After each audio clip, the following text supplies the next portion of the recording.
The purpose of this video is to discuss the accounting for exchanges of non-monetary assets, specifically property, plant, and equipment.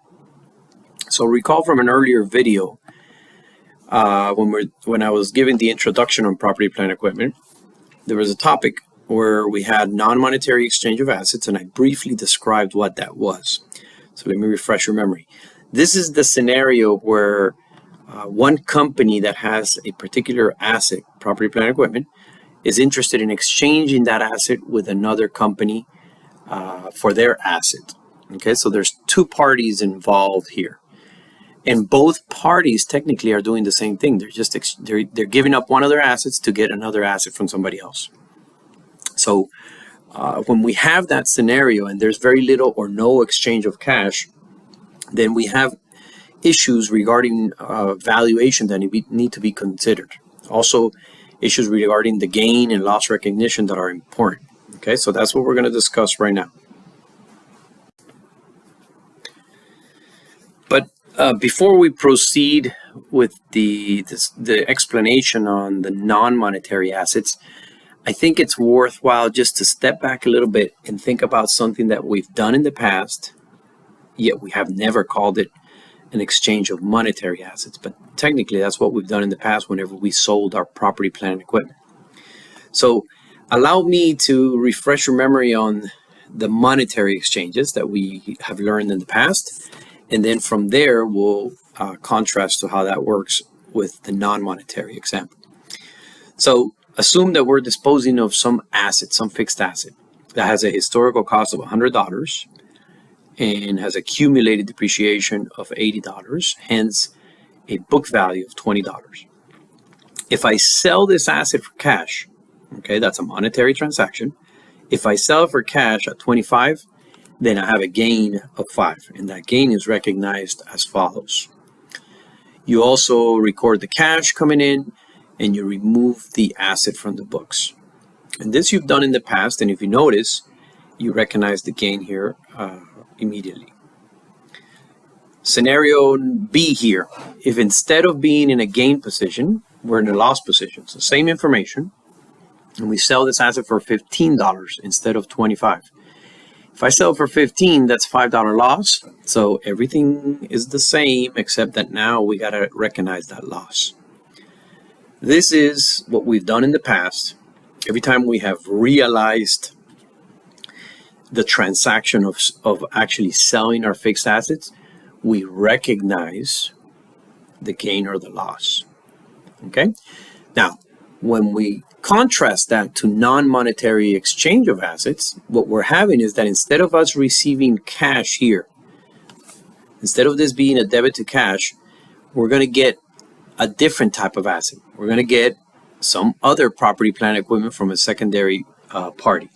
So when that is the case, then we call those non-monetary exchange of assets.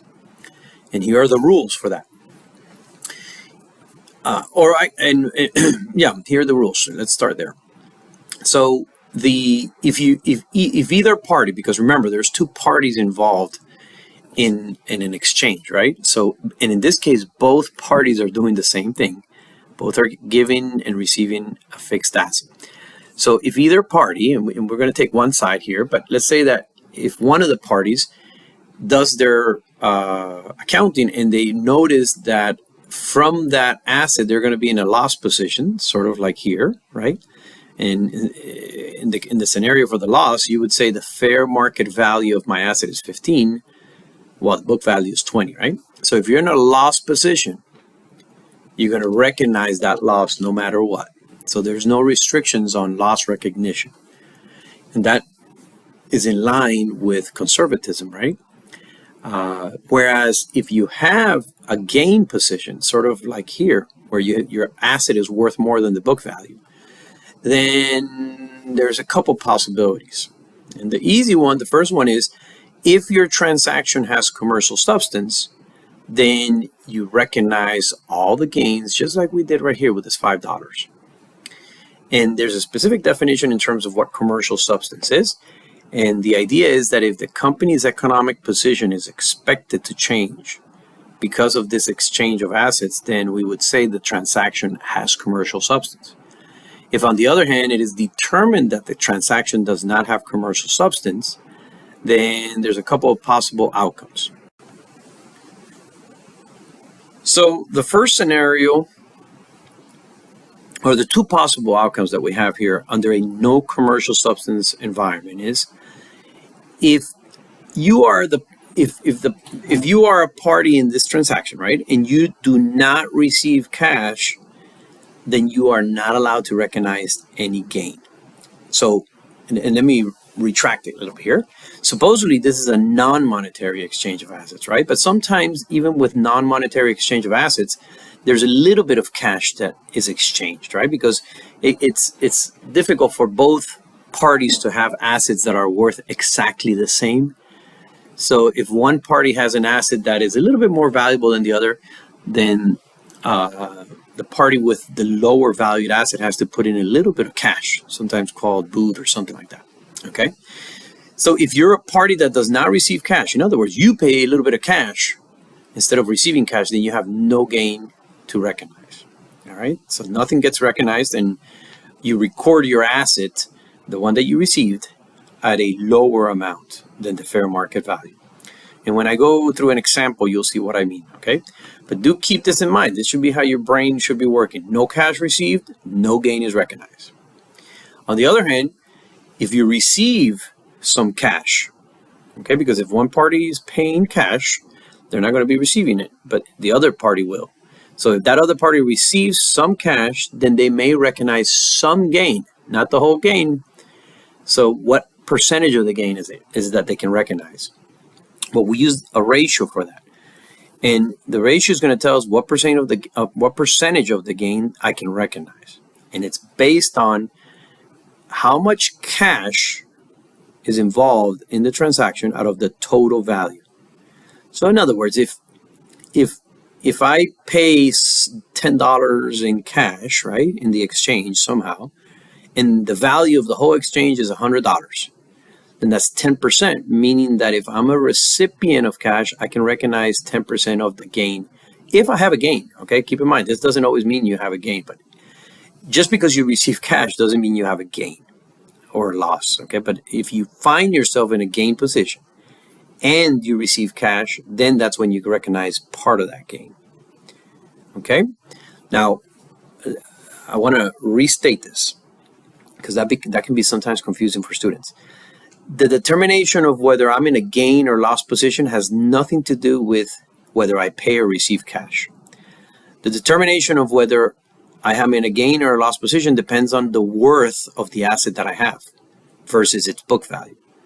So you first make that determination. Like in this case, this is a gain position, right? In this case, it's a loss position. Okay, and you could fall in under either scenario when you're receiving or paying cash. So don't let that fool you, okay? But what this is saying is if you are receiving cash and you are in a gain position, then you can recognize some of that gain. Now, here's an exception to the sum of that gain, where you have to recognize, you can only recognize partially. There's an exception where you can recognize the full gain. So if the ratio above, the one we're calculating, is equal to or greater than 25%, then at that point, all parties recognize full gains if they are in a gain position. So then you may ask yourself, what's the logic here, right? Well, the logic is this. If that ratio is greater than or equal to 25%, then think about it. We're getting much closer to an old monetary type transaction, right? And here I misspelled this. In other words, once this ratio reaches a high enough level, then at that point we're saying, hey, this is no longer a non-monetary transaction, it's monetary. And it'll follow the monetary rules, which is basically saying just recognize the whole gain if you have a gain position. So that's how this is going full circle if you want to think about it.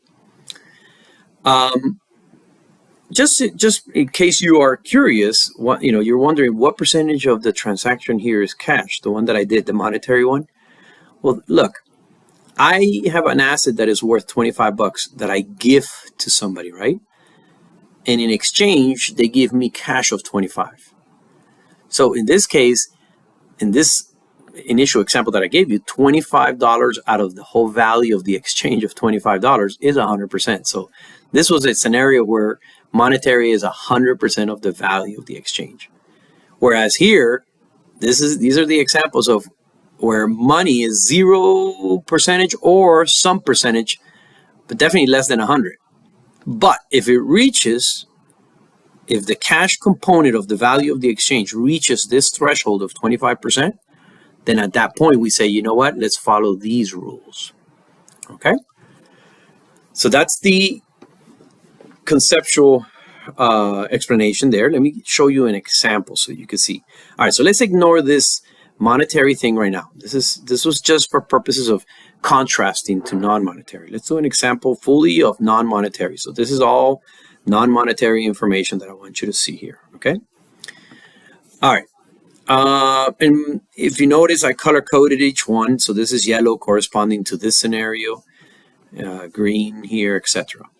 So let's start with the yellow, which is the loss position. All right, so I am a business. I exchange asset A, this is my old asset, for asset P. And I don't know what asset P is right now, but I need it from the other company, so I'm getting it, and I have to put it in my books. It's coming in, and asset A is leaving my books. Okay. Now recall that there's two parties to this transaction. I'm only going to do one side of the party here so that we don't get mixed up. But again, the analysis for the other party is the same. Okay, so this is my company, and let's say there's another company out there that's doing the same thing because they are also a recipient of an asset. They're receiving A while I'm giving up A. All right, so we're going to be the scenario where I give up A and I receive P. Here's some information on asset A, the one I'm giving up, because I know everything about A. I don't know much about P in terms of, its historical cost and accumulated depreciation. I don't know anything about that. But I know everything about A. I know that A, my asset right now, is worth $20. I originally bought it or capitalized $54 for it, and so far I have depreciated $28 for A. So that gives me a book value of 26, which is 54 minus the 28. And if I compare what it's worth, $20, versus what's on the books, 26, I have a loss of $6. Now, that means that I am in this position here where I'm in a loss. And what the rules say is you always recognize that loss just like you did when you were in a monetary transaction. Okay, so this basically resembles what you've always known. Now, on top of that, I have written here that in order for me to get P, I also had to give $8 in cash. Okay, so there's some monetary amount in there, right? So if I am giving something that's worth $20, this is the worth of A, and on top of that, I'm giving $8 of cash, then everything I gave is $28. Okay, which means that the implied fair market value of P is 28. 20 plus the 8. I hope you're appreciating that. So what I'm trying to say is I can determine the value of P based on either what I give or what I get, right? But in this case, I can determine it based on what I give, which is something worth 20 plus $8. So when I put this in the books, I put P at 28 because that's what P is worth. Or basically, that's what I give up. So I don't know if you remember, there's a video on how to determine the value of a transaction. And you can go to that video and see how we determine the worth of an exchange, right? It's based on either what I give or what I get, whatever is better supported. So in this case, I know my asset is worth 20, and I know I'm giving up $8 in cash, so that's what I'm getting, $28. I removed A from the books. So this is the accumulated depreciation of A. I removed the historical cost of A, and then I recognize the cash that I give, and here's my loss. Realized and recognized, okay? All right, so that scenario is straightforward. Next scenario, I consider it straightforward as well. So if you are in a gain position and the transaction has commercial substance, as we defined it previously, then you recognize all gains. So for example, look at the green one here. Same information as A. Everything is the same except that A's fair market value is 36. So in other words, instead of A being 20, like I said here, A is now worth 36. It has a book value of 26 and it's worth 36. So I have a potential gain of $10. This is a gain that I may be able to recognize if I'm in a green area here, or that I may be limited in terms of how much I can recognize if I'm in the blue area here, in the no commercial substance scenario. But here we're in the commercial substance scenario, so since I have commercial substance, I recognize the full gain. In this case, what is P worth? Well, P is worth everything I gave or what I received, right? So everything I gave was, I gave an asset that's worth $36. And on top of that, I gave $8 in cash, this cash right here. So in other words, I gave 36 plus 8, which is 44. So that's the implied fair market value of P. And hence, that's what this transaction here is showing. P going in at 44, removing asset A, the cash I pay, and then the credit here for the gain that I recognize goes for $10. Okay, so far so good. So now here's where we might be seeing some new material. Assume in letter C, the same information as B, right? The fair market value is 36. Book value is 26. That didn't change. And I pay cash of 8. Okay, so again, the potential gain is $10, just like before. Now, the exception here is that there is no commercial substance. We've determined that the exchange itself is not going to put the company in a different economic position. So it might be for convenience that we're exchanging assets, but it's not necessarily one that has commercial substance. If that is the case, then first of all, if I'm not receiving cash, I don't recognize any gain. So if you notice, I'm paying cash.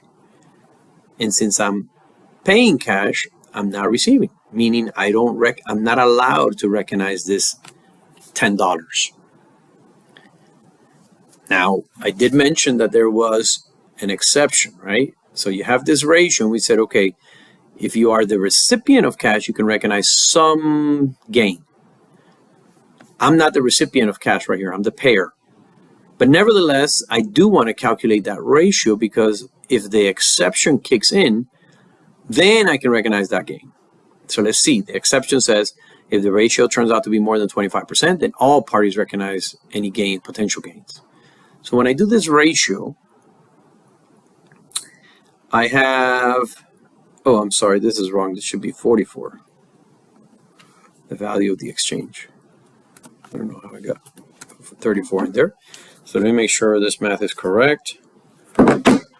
Let's do equals 8 divided by 44. So that's 18%. Bear with me here. I'll explain what I'm doing. 18.2%. Okay, so notice here when I do the calculation, I'm saying, okay, I'm sorry, there's $8 involved in cash. That's the numerator. Remember right here, cash amount on the numerator. And then the value of the transaction on the denominator. Well, even though I cannot recognize the gain, the value of the exchange is still the same thing. It's based on what I give. Remember, I gave an asset worth 36, and on top of that, I threw in $8 extra. Or, oops, wait a minute. My bad. Okay, so I gave something worth 36, and on top of that, I give $8 extra. So that's $44. Or the implied value, which we calculated earlier. So that's 44 as well. So what does that mean? It means that, let me resize this. There we go. Okay, so what this means is that this percentage, 18%, does not meet the threshold for the exception to apply. So once again, I am in a position where I cannot recognize this $10 gain. So if I'm in a scenario like the one I'm describing here in C, I would have to record my new asset, which is worth 44. We know it's worth 44, but I would have to record it at this basis here. So the basis of your asset, your new asset, is going to be whatever it's worth, fair market value, minus the gain not allowed to be recognized. So in this case, I'm not allowed to recognize 10, right? So that's the base, the new basis for P. Everything else is the same, except you don't have a gain that would exist here, and your asset that comes in simply comes in at a basis lower than what it's worth. And that's how you would do it. Okay? All right, so I presented one side here. I know it's a lot of information, but I got to add one more little complication. And not complication, but just something that some of you might be thinking about. What about if you are receiving cash? Okay, so in this case, I am paying cash, but what about the party that gave me asset P and that took my asset A?